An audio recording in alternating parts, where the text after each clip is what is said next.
ശിവശങ്കരൻ നല്ലവനാടി. ആഫീസിൽ മനുഷ്യപ്പറ്റുള്ളവനായിട്ട് അയാൾ മാത്രമേ ഉള്ളൂ. ആതിരയ്ക്കൊരു ആലോചനയെ പറ്റി അയാൾ പലതവണ എന്നോട് സൂചിപ്പിച്ചതാ. നല്ല ബന്ധമാണെങ്കിൽ അതങ്ങ് നടത്തണമെന്നാണ് ഞാൻ പറയുന്നത്. ആ, നീ എന്താ ഒന്നും അറിയാൻ മേലാത്ത പോലെ സംസാരിക്കുന്നത്? ഒരു പെണ്ണിനെ അയക്കാനുള്ള എന്ത് പരിസ്ഥിതി ഇപ്പൊ നമുക്കുള്ളത്? ഉള്ളതെല്ലാം കൂടെ വിറ്റുപറിക്കുക ഈ വീട് കെട്ടിയത്. വോളണ്ടറി റിട്ടയർമെന്റ് എഴുതി കൊടുത്തിട്ട് റിട്ടയർമെന്റ് ബെനിഫിറ്റ് മേടിച്ച് ഒരുത്തി അയക്കാമെന്ന് വെച്ചാൽ ഹൗസിംഗ് ലോൺ പിടിച്ചു കഴിഞ്ഞിട്ട് ബാക്കി എന്ത് കിട്ടാനാ? വരുന്നവർക്ക് പലർക്കും ഈ വീട്ടിലാ കണ്ണ്. മൂത്തവർക്ക് അത് കൊടുത്തു കഴിഞ്ഞാൽ പിന്നെ ആശയുടെ കാര്യത്തിൽ എന്ത് ചെയ്യാനാ? എന്ന് പറഞ്ഞാൽ എങ്ങനാ? വന്ന 2-3 ആലോചനകള് അവളുടെ പഠിത്തം കഴിയട്ടെന്ന് പറഞ്ഞയച്ചു. ഇനി ഇപ്പൊ പഠിത്തം കഴിയുമ്പോ എന്തു പറയും? അവളുടെ ഇഷ്ടപ്രകാരം തുടർന്ന് പഠിക്കുന്നതിനോട് എനിക്ക് അഭിപ്രായമില്ല. ദേ, ഇപ്പൊ തന്നെ നമ്മുടെ നിലയും അവളുടെ പ്രായം ഒന്നും നോക്കാതെ ഓരോ പ്രവൃത്തികള്. ഞാൻ അവരെ ശാസിക്കുമ്പോ പിള്ളേരുടെ പക്ഷം ചേർന്നതിന്റെ ഇപ്പൊ അനുഭവിക്കുന്നത്. അതിനിപ്പോ എന്തോണ്ടായിരുന്ന? തുള്ളിച്ചാരി കുരുത്തക്കട ഒപ്പിച്ചടക്കാൻ ചെറിയ കുട്ടിയൊന്നും അല്ല അവള്. ചന്ദ്രവാനു എന്റെ ആങ്ങളുടെ മോനാ. പക്ഷെ കൂടെ കൂടെയുള്ള അവന്റെ ഓഫീസിൽ പോക്കും വണ്ടിയിലുള്ള ഈ വരവും നാട്ടുകാരെ കൊണ്ട് ഓരോന്ന് പറയിപ്പിക്കണോ?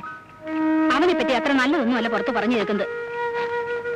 പ്രായമായ പെണ്ണ, സൂക്ഷിച്ചാ ദുഃഖിക്കണ്ട. കുരുത്തക്കേട് ഒപ്പിക്കാൻ ആർക്കും പറ്റും. പക്ഷെ അതിന്റെ ആഫ്റ്റർ എഫക്ട് നമുക്ക് കേൾക്കാതെ നോക്കണം. അതിലാണ് കാര്യം. അതിനിപ്പോ എല്ലാവർക്കും നിന്നെ പോലെ വാലുണ്ടാവോ? നിന്റെ വാല് നിന്റെ ഡാഡി മുറിച്ചതിന് ഇവളെന്ത് പഴിച്ചു? വാലേ പോയുള്ളൂ, മുഖച്ചയ്ക്ക് വലിയ മാറ്റം വന്നിട്ടില്ല. Exactly correct.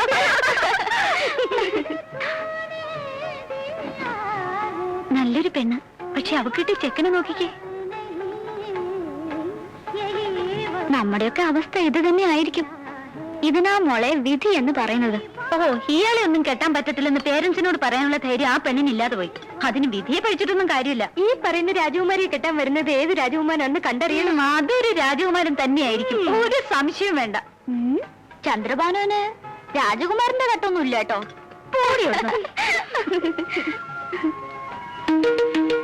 അയ്യോ, 80 രൂപയോ? നിന്റെ കയ്യിൽ എത്രയുണ്ട്? എന്റെ കയ്യിൽ ഒന്നല്ല. നിന്റെയിലോ? നീ വിളിച്ചിട്ടല്ലേ ഞങ്ങൾ വന്നത്. അത് ശരി. ആ, എന്റെ 50 രൂപയുള്ളൂ. ഇപ്പൊ എന്ത് ചെയ്യാം?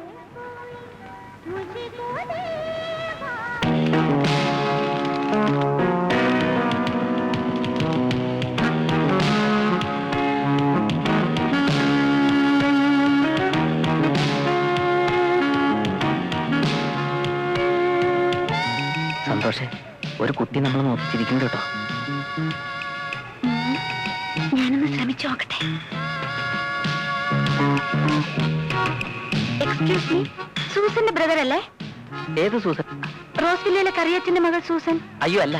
മൂന്നാറിൽ ടീ എസ്റ്റേറ്റ് ഉള്ള സൂസൻ സാറിന്റെ സിസ്റ്റർ അല്ലേ? അല്ല. സോറി, ആള് മാറിപ്പോയതാ. ബാബാ ഓ.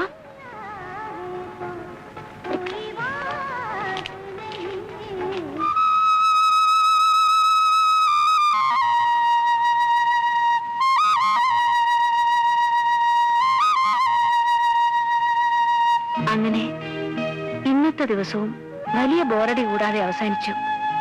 ദൈവത്തിന് സ്തുതി.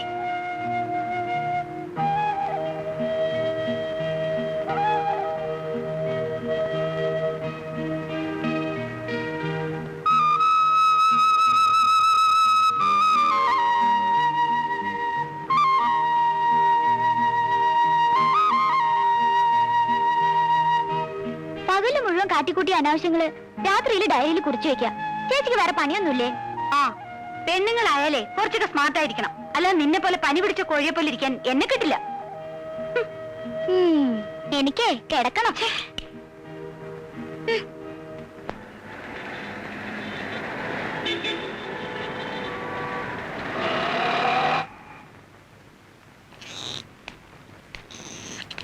ഇന്ന് വൈകിട്ട് വിവരം പറയാന്നാ ഭവാനി കുഞ്ഞുമ്മയോട് ഞാൻ പറഞ്ഞത്. ഞാൻ എന്താ പറയേണ്ടത്? അവള് പഠിച്ചുകൊണ്ടിരിക്കല്ലേ ശിവശങ്കര, അത് കഴിഞ്ഞിട്ട് പോരെ? പഠിത്തം കഴിയാനിരുന്ന നന്ദകുമാറിന് വേറെ കല്യാണം നടക്കും. ഇങ്ങനെ ഒരു പയ്യനെ ഒത്തുകിട്ടാൻ പ്രയാസമാ. അതുകൊണ്ടാണ് ഞാൻ കൂടുതൽ നിർബന്ധിക്കുന്നത്. ശിവശങ്കരൻ അറിയാമല്ലോ എന്റെ അവസ്ഥ.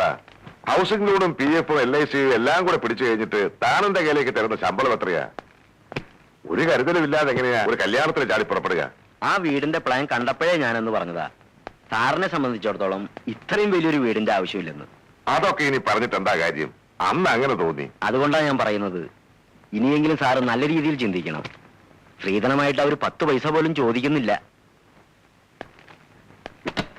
നമുക്കിറങ്ങാം. താഴെയുള്ള 2 സഹോദരിമാരെ അയച്ചിട്ട് മതി തനിക്ക് വിവാഹമെന്ന് ഒറ്റ വാശിയായിരുന്നു നന്ദന്. അനന്തപിള്ളച്ചേട്ടന്റെ മരണം ഓർക്കാപ്പുറത്തായതുകൊണ്ട് ബാധ്യതകളൊക്കെ നന്ദന്റെ തലയിൽ വന്നു. ഇളയവളെ അയച്ചിട്ടിപ്പോ വർഷം 1 കഴിഞ്ഞു. അപ്പം മുതൽ നിർബന്ധിക്കുന്നതാ ഭവാനി കുഞ്ഞമ്മ. പക്ഷെ നന്ദൻ ഇപ്പോഴാ ഒന്ന് സമ്മതം മൂളിയത്. ഇക്കാലത്ത് അഡ്വക്കേറ്റ് എന്നൊക്കെ പറയുമ്പോ ആ സാറ് വിചാരിക്കുന്ന പോലെ കേസില്ലാത്ത വക്കീലൊന്നും അല്ല നന്ദൻ. പുറത്തൊന്ന് അന്വേഷിച്ചു നോക്കണം. കഴിവില്ലാത്തതുകൊണ്ടാണോ സർക്കാർ അയാളെ പബ്ലിക് പ്രോസിക്യൂട്ടറായി നിയമിച്ചത്? എന്റെ ബന്ധുവായതുകൊണ്ട് പറയുന്നതല്ല. നന്ദകുമാറിന്റെ വാദം കേട്ട കോടതി വിറയ്ക്കും. മോളുമായിട്ട് ഒരു 10-15 വയസ്സിന് വ്യത്യാസം ഉണ്ടാവില്ലേ? അതിപ്പോ ഉദ്യോഗവും ചെറുക്കന്റെ സ്വഭാവവും എല്ലാം കൂടി നോക്കുമ്പോ ഇക്കാലത്ത് ഒരു പ്രശ്നമാണോ? ഏതായാലും അവര് പരസ്പരം ഒന്ന് കണ്ട് തീരുമാനിച്ചോട്ടെ. ശരി. ആരാമേപ്പുറത്ത്? നീ ഈ ചായ കൊണ്ട് കൊടുക്ക. സംഗതിയുടെ കിടപ്പ് കണ്ടിട്ട് ഒരു പെണ്ണ് കാണൽ ചടങ്ങാണെന്ന് തോന്നല്ലോ. ആരാമേ? എന്നെയോ ആശയോ? പേടിക്കണ്ട, ചേച്ചിക്ക് തന്നെ. ഒരു സൂചന തന്നിരുന്നെങ്കിൽ ഞാനൊന്ന് ഒരുങ്ങി സ്റ്റൈലായിട്ട് നിൽക്കുമായിരുന്നു. ആ ഇത്രയൊക്കെ ഒരുങ്ങിയാ മതി. കൊണ്ടുകൊടു. മതിയെങ്കിൽ മതി. ഇനി എത്ര ചെറുക്കന്മാരുടെ മുമ്പിൽ നിൽക്കാനുള്ളതാ? അപ്പൊ ഒരുങ്ങ.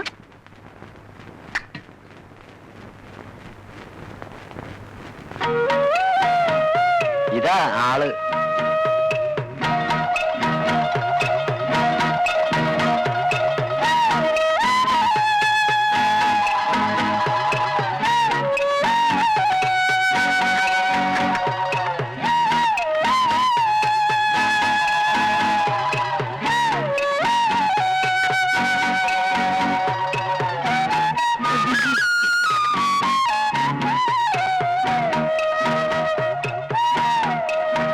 നന്ദന് ആതിരോട് എന്തെങ്കിലും ചോദിക്കണേ ചോദിക്കാം.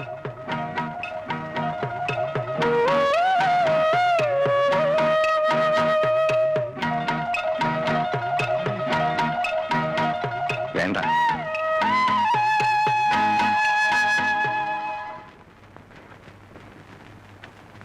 എങ്ങനെയുണ്ട് ചേച്ചി പബ്ലിക് പ്രോസിക്യൂട്ടർ നന്ദകുമാർ?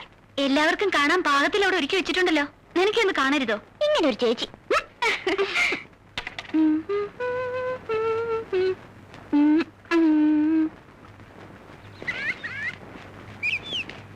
എന്നാ ഞാൻ വരട്ടെ. ശരി.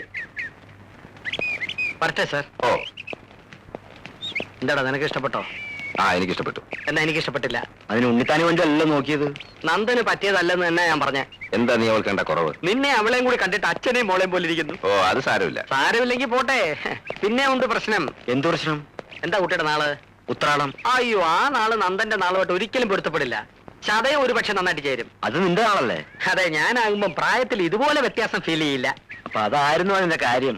ആ ചുമ്മാതല്ല നന്ദനോട് സംസാരിക്കണമെന്ന് ചോദിച്ചപ്പോ താൻ കയറി വിലക്കിയത്. നടക്കത്തില്ലേ പിന്നെ ഈ പരിവരുത്ത ശബ്ദം ആ ഇളം പെങ്കൊച്ചിനെ കേൾപ്പിക്കേണ്ട ആവശ്യമുണ്ടോ? കൊച്ചു പേടിക്കുകയാണെങ്കിൽ ഉണ്ണിത്താന് വേണ്ടി ഞാൻ ആലോചിക്കാം. പക്ഷെ സർക്കാർ ഓഫീസില് ജോലിയും മുട്ടറ്റ മുടിയൊന്നുമില്ല. മുടി വളരാനുള്ള സാധനങ്ങളൊക്കെ മാർക്കറ്റിൽ കിട്ടും. പിന്നെ ജോലിയുടെ കാര്യം, ഫാദറില്ല സർവീസ് ചെയ്ത് മരിച്ച ആ ജോലി ആദരയ്ക്ക് കിട്ടും. പുള്ളിക്കാരനെ കണ്ടിട്ട് അകാലത്ത് വെടിതീരുന്ന സർവ്വലക്ഷണമുണ്ട്. അങ്ങനെയൊന്നും പറയാതെ വണ്ടിയിലോട്ട് കയറി. അയ്യോ, എന്ത് പറ്റി? എന്റെ കർച്ചീഫ് മറന്നുപോയി. എടാ, അത് ഇവിടെ ഉണ്ട്. ഓഹോ, ഒരു മുടിഞ്ഞ മറവി. ഓഹോ, ഡോക്ടറെ കാണിക്കണം. ഇയാള് ഇങ്ങോട്ടാ? ആ വരുന്നുണ്ട്. വാ.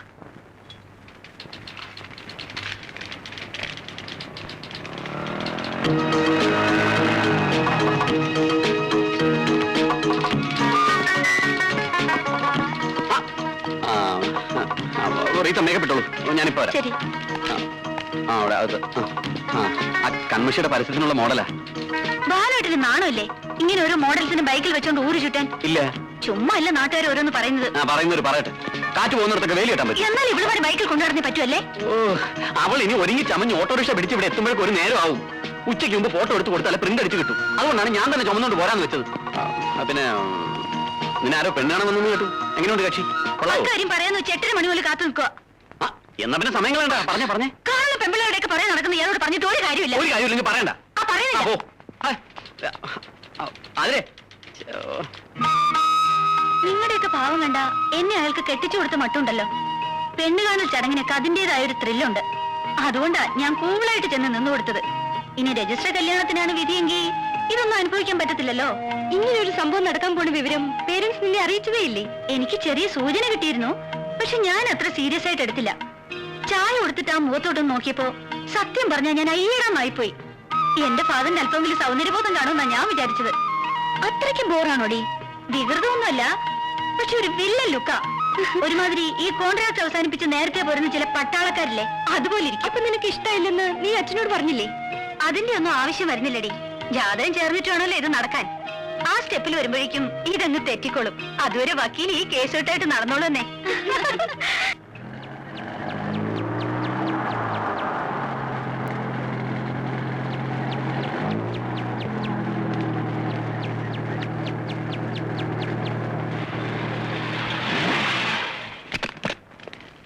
റെസ്റ്റ് എടുക്കട്ടെ.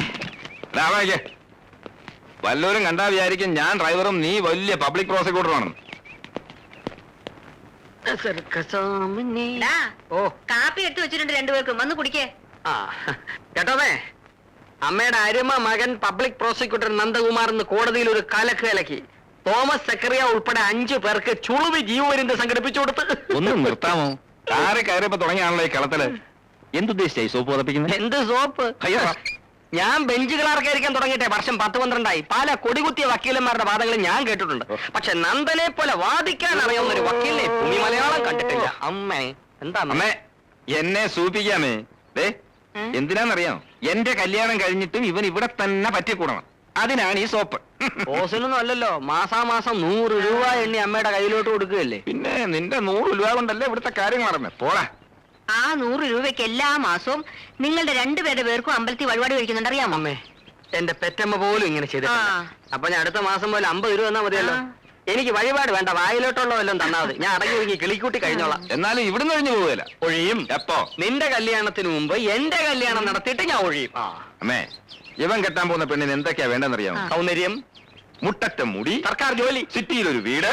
പിന്നെ വീടില്ലാതെ ഞങ്ങൾ ഭാര്യയും ഭർത്താവ് NH-47 കിടന്നുറങ്ങോ? അല്ല, ഈ 3 ഡിമാൻഡ് ഒത്ത ഒരു പെണ്ണിനെ വെറും ഒരു ബെഞ്ച് ക്ലാർക്കായ അളിയന് കിട്ടുമെന്ന് തോന്നുന്നുണ്ടോ? ഇല്ലെങ്കിൽ അതുവരെ ഞാൻ ഈ പെര നിറഞ്ഞു നിൽക്കും. അയ്യോ, പെര നിറഞ്ഞു നിൽക്കല്ലേ. അമ്മയ്ക്കും എനിക്ക് ഇടയ്ക്ക് അങ്ങോട്ടും ഇങ്ങോട്ടും ഒക്കെ ഒന്ന് പോകണം. ഒന്ന് ഒതുങ്ങി തരണേ. അതിനുള്ള ഗ്യാപ്പ് വിട്ടേക്കാം. കല്യാണത്തിന്റെ കാര്യം പറഞ്ഞപ്പോഴാ ഓർത്ത്, ശിവശങ്കരൻ വന്നിരുന്നു. ആതിരയുടെ ഫോട്ടോ നീ ചോദിച്ചിരുന്നില്ലേ, അതിവിടെ തന്നിട്ടുണ്ട്.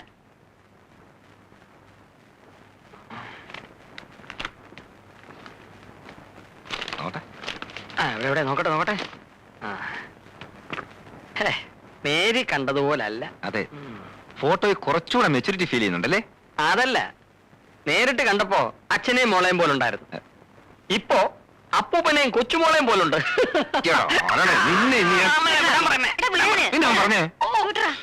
അവൻ കുശുമ്പ് കൊണ്ട് പറയുന്നതല്ലേ, നീ പോയി കാപ്പുടിക്ക്. എടുത്ത് മുഴുവനെ അങ്ങോട്ട് ഞണ്ണ.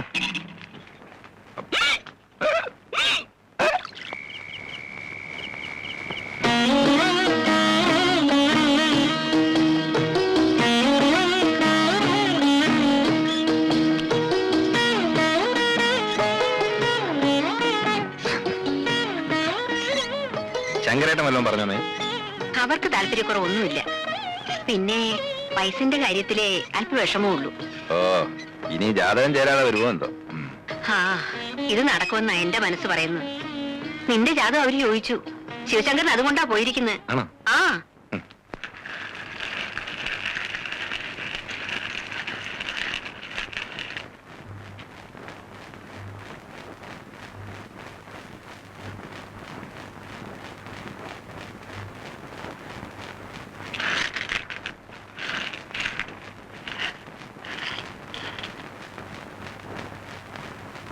ഈശ്വരാധീനം കൊണ്ട് ഈ ജാതകങ്ങളുടെ ഗണം 2 ഒന്നാ. അതായത് ഗുണം 10 എന്നർത്ഥം. പ്രശ്നമാർഗത്തിൽ ദീർഘദാമ്പത്യത്തിന് 23 പൊരുത്തങ്ങളാ പറയണത്. ഇവിടെ ഭാഗ്യം പോലെ ഒക്കെ ഒത്തു വന്നിരിക്കണു. അടുത്ത കാലത്തൊന്നും ഇത്ര വിശേഷമായിട്ടൊരു പൊരുത്തം ഞാൻ കണ്ടിട്ടില്ല. വേറെ എന്ത് തടസ്സം ഉണ്ടാച്ചാലും അതൊക്കെ അങ്ങോട്ട് ഒഴിവാക്കി ഈ ജാതകങ്ങൾ തമ്മിൽ കൂടി ചേർക്കുക. എല്ലാം ഉത്തമമായിരിക്കും.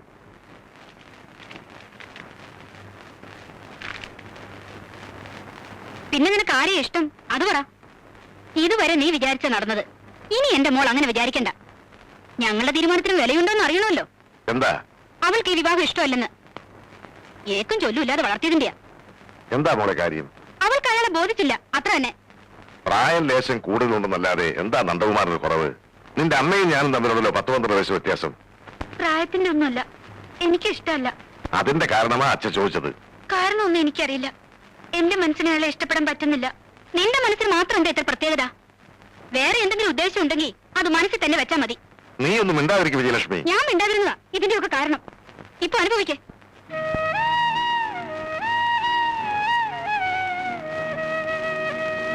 മക്കളെ നിലയ്ക്കും വിലയ്ക്കുമല്ല വളർത്തിയെന്ന് പറഞ്ഞ് നിങ്ങളുടെ അമ്മേനെ എപ്പോഴും കുറ്റപ്പെടുത്തിയിട്ടുണ്ട്.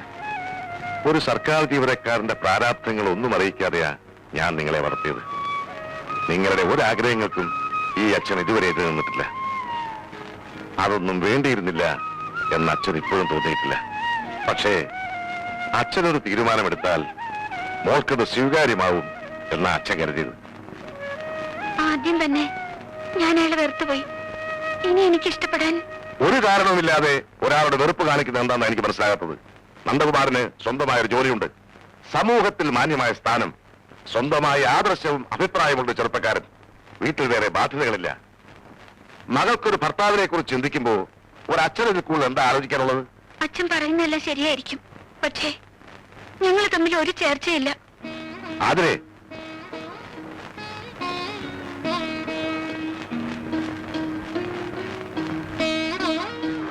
മോളെ,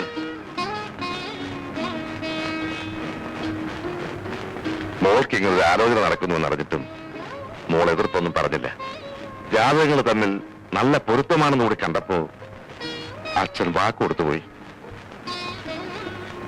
അച്ഛനെ ഇത് മാറ്റി പറയണോ? മോള് സ്വസ്ഥമായിട്ടൊന്ന് ആലോചിക്കും.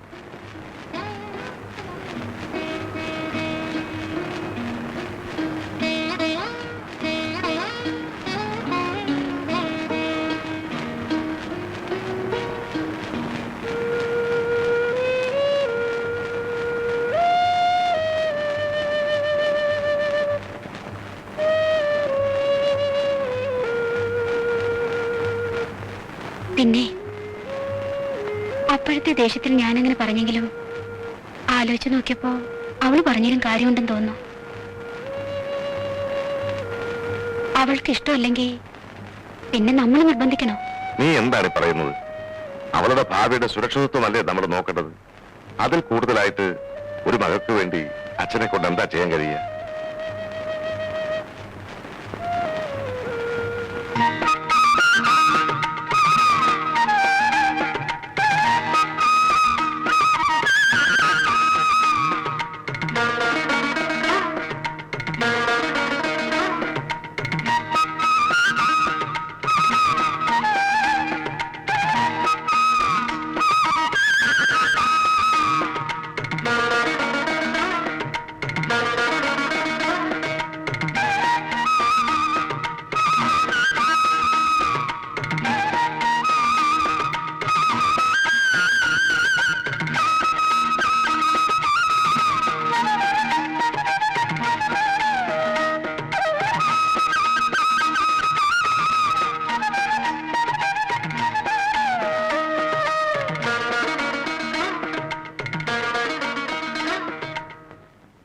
കണ്ണിന് ചുറ്റുമുള്ള കറുപ്പ് എങ്ങനെ മാറ്റാം?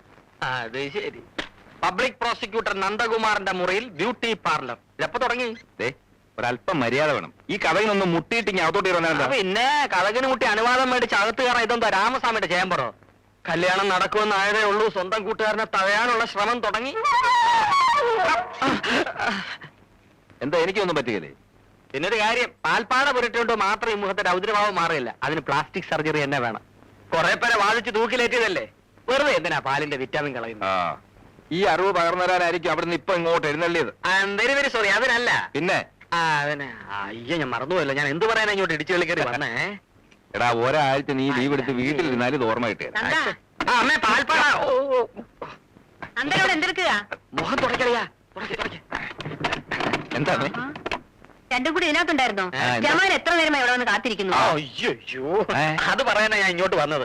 സാറിന്റെ ഗുമസ്തൻ ഗുലിമാലി ജമാല് കാണാൻ വന്നിരിക്കുന്നു. ഇന്നത്തെ ദിവസം പോക്കാ. ആർക്ക്? അല്ല, എന്റെ.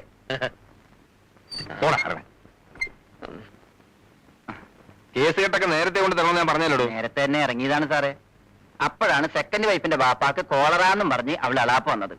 അറിഞ്ഞ സ്ഥിതിക്ക് അവിടം വരെ ഒന്ന് പോകാതിരിക്കാതെ പറ്റുമോ?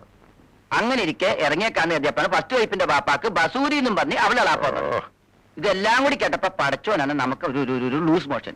അതാണ് വരാൻ വൈകി. മോഷണം കുഴപ്പമൊന്നുമില്ല. കുഴപ്പമൊന്നും. നാളെ ഏതൊക്കെയാ കേസ്? CP 38/87, CP 52/, അതൊക്കെ പറഞ്ഞു. CP 22/88, സെഷൻസ് 3/90, സെഷൻ 2 ആ മതി മതി മതി മതി.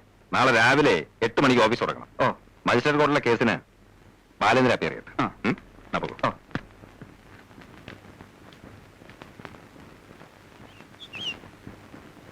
ഓ.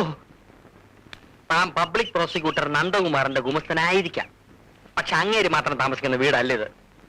കേസ് കേട്ട് ഡിസ്കസ് ചെയ്യണമെങ്കിൽ അത് വക്കീൽ ആഫീസിലോ കോടതി തിണ്ണയിലോ വെച്ച് ആയിക്കോണം. ഒരു നിസ്സാരനായ വക്കീൽ ഗുമസ്തനായ താൻ ഒരു ബെഞ്ച് ക്ലാർക്കായ എന്റെ വീട്ടിൽ ഇങ്ങനെ എപ്പോഴും പിച്ചക്കാരനെ പോലെ കയറി ഇറങ്ങുന്നുണ്ടാൽ ആളുകൾ തെറ്റിദ്ധരിക്കോളൂ. അന്ന് ഞമ്മളാണല്ലേ, പെണ്ണൊന്നും അല്ലല്ലോ. പോമരട്ടെ, അതൊക്കെ അന്വേഷണ കമ്മീഷന്റെ റിപ്പോർട്ട് വന്നിട്ട് തീരുമാനിക്കാം. താൻ ഇവിടെ വരുന്ന എനിക്ക് ബുദ്ധിമുട്ടാ. ആരുടെയും സ്വാധീനത്തിൽ വീഴാത്ത സത്യസന്ധനായ ഒരു ബെഞ്ച് ക്ലാർക്കാണ് ഞാൻ. അതെനിക്കറിയാടോ. അറിയാം. ആ സാറും നന്ദകുമാർ സാറും 10ാം ക്ലാസ് വരെ ഒരുമിച്ച് പഠിച്ചവരാണെന്നും ആ നന്ദകുമാർ സാറിന്റെ വിദ്യാഭ്യാസ രേഖ ഇടയ്ക്ക് വെച്ച് മുറിയാതിരുന്നതുകൊണ്ട് ആ. അദ്ദേഹം പഠിച്ച് വലിയൊരു വക്കീലായെന്നും ക്ലാസ്മേറ്റായ ഉണ്ണിത്താൻ സാറിനെ വിധി ഒരു ബെഞ്ച് ക്ലർക്കാക്കിയെന്നും വാദി പ്രതി സാക്ഷി വ്യത്യാസമില്ലാതെ കോടതി വരാതെ പറയണേ നമ്മൾ കേട്ടിട്ടുണ്ട്. അത് ഞങ്ങളൊന്നും ഇപ്പോഴും ഒരു എടാ പോടാ ബന്ധമാണുള്ളത്.